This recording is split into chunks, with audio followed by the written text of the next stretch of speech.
Байтұрсынұлы, егіннің бастары. Бір адам жас баласын жанына алды, екеуі сайрам етіп кетіп қалды. Қыдырып әрлі-берлі жүрді дағы, егінші егін еккен жерге барды. Аралап әр егінді қарап жүрді, кезеді пісіп болған егін түрлі. Бастарын дәнге толған төмен салып, бидайлар бейне тазғым етіп тұрды. Жалғыз-ақ бір бидай тұр көкке қарап, бейне бір жалғыз өзін көкке балап.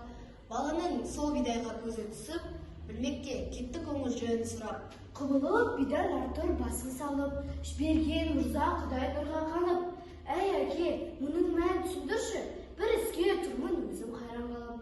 Бұл бидай көтеріп тұр басын көкке, қарайды шекірейіп өз көкке. Өзіне өзгелерді теңгермейтін, соншама бұл бидайдың дәні көп пе? Айтайын мұның мәнін балам саған, шырағының түрін көріп таңдан болған. Өзгесі төмен қарап бөгілгенде, ойлама, кім екен деп бәрі сынған.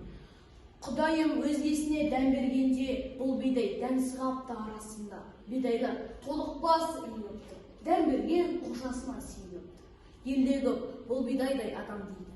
Тәкаппар, оны халық жаман дейді. Қалып емес, тәкаппарлық данышпаны, тұтынба, бұл мінезді балам дейді.